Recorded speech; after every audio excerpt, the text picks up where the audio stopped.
ask so many questions. Just don't be afraid to ask whatever questions come into your head, even if you think they're stupid. 'Cause chances are they're not. And even if they are, it's okay. We all have stupid questions.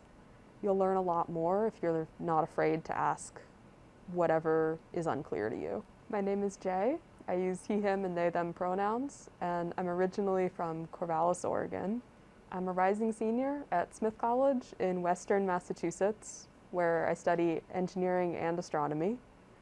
And outside of class, I hold leadership positions in my school's Glee Club and Wind Ensemble, and I enjoy hiking and playing Dungeons and Dragons. So I'm a summer research student here at the Central Development Lab for the National Radio Astronomy Observatory. So I'm here for 10 weeks completing an engineering project. I heard about this opportunity just by looking at a big long list of National Science Foundation summer research experiences for undergraduates. And I chose to apply because the program listed projects that involved instrumentation, which is what I'm interested in doing. And I was curious about radio astronomy. I've been testing a laser synthesizer and measuring its different properties to see whether it could potentially be used in any future radio telescope designs.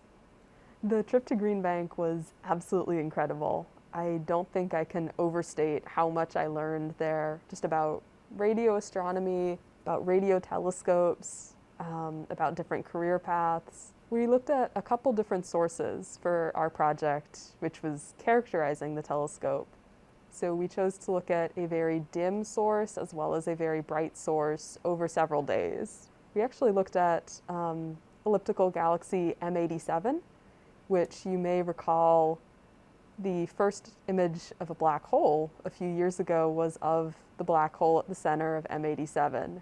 We split into small groups and completed observing projects on the 40-foot telescope, which is old enough that it still has a physical pen and paper chart recorder to take the data.